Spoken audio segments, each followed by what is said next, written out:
Hi everyone, welcome back to the channel. I've got another film review for you today. It is Spider-Man Far From Home, the sort of epilogue of Avengers Endgame. This kind of closes out the Phase 3 Infinity Saga, everything that kind of revolves around that storyline. Although I will say there's no Infinity Stones or anything in this. It kind of just deals with the aftermath of what happened. I'm going to keep it spoiler free for Spider-Man Far From Home because surprisingly there is a lot of reveals and a lot of twists and turns in this film, which I'm not going to spoil. But I will be talking about the events of Avengers Infinity War and Endgame. So if you have not seen those films yet, you will have been warned, you will be spoiled for those. Although Avengers Endgame is the second highest grossing film of all time. If you would have wanted to see it, you would have seen it by now.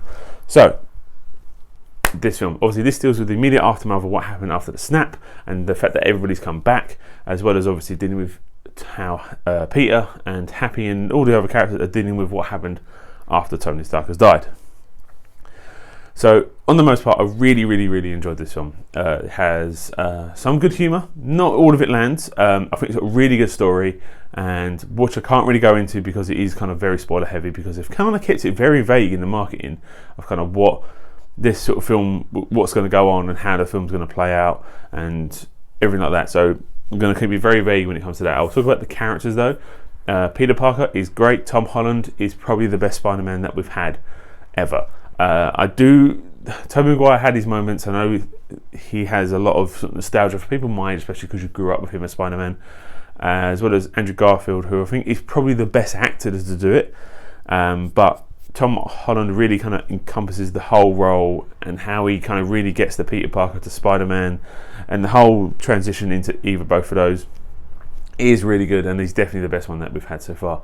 Zendaya, who is MJ in this one, they don't really call her Mary Jane, the nickname is MJ. I think her name's actually Michelle, so it's not Mary Jane Watson, but she's really good, and it's a little different interpretation of the character than we've had before, and I really like that. And their chemistry in this one, Peter and MJ's, is really good. It's better than the first one when it was in Homecoming, although in that one they don't really get a lot of interaction with each other. This one really kind of nails on. Peter's sort of high school friends do take mostly a back seat in this film, because it's not really focused on them, it's kind of focused on what's going on around them.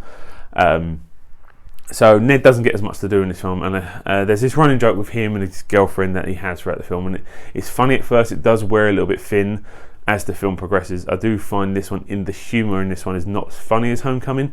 It's the same sort of jokes with sort of high school sort of playing around, but it doesn't really kind of work as well. Although there is some funny moments and there are some funny gags in the film, it's just as a whole, the humour didn't work as well for me in this one.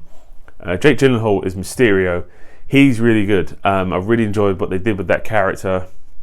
Jake Gyllenhaal's such a great actor, and to have him involved in the MCU is really good. Obviously, Nick Fury is great. Samuel Jackson, we all know he's in that role, and that's great. Happy Hogan, who played by Jon Favreau, he does a really good job in this film as well, because he's probably suffering the most, outside maybe Pepper, on the death of Tony Stark. You kind of see how it is every time Tony comes up, and you can see it affects him, and he's still down in the dumps about it, which he would be. Obviously, it was your best friend. He died saving the world, so why not you be?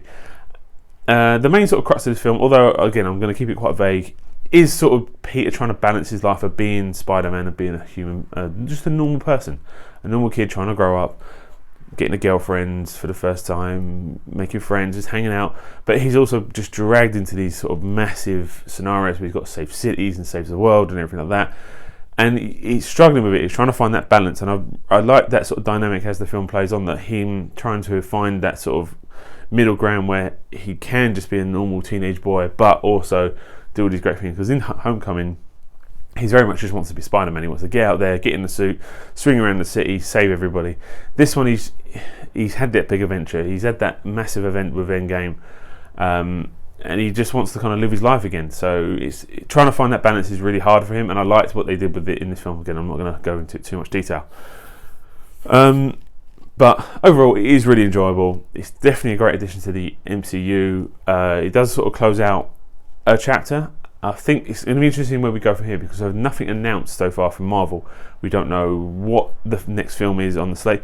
There are a lot of rumours. Obviously, we're probably going to get Doctor Strange 2 and a Black Widow movie and all these things like that, but we don't know. So it's going to be interesting to see what we get next. Also with this film, you have to 100% stick around for the end credits. There are 2 scenes at the end. There's one sort of in the midway point, and there's one at the very end. Both of them are very crucial to where we go from this way forward. I'm not going to spoil anything. I don't want to say anything at all because they are great. One of them does answer a question that I had throughout the film, because one of the characters in the film wasn't acting as I thought they usually do. But then the credit scene kind of explains what that is. I'm not going to go any more than that because I don't want to spoil them for you. Again, they definitely stick around for, so make sure you stick around. I don't think the credits are too long in this one. I've kind of stuck around about sort of 5 minutes or so, which is not like Endgame, which had loads and loads of credits. You get to the end, there's nothing there, so it was a bit disappointing. But this one, definitely stick around for both end credit scenes. Anyway, thanks very much for watching. I will see you next time. Bye.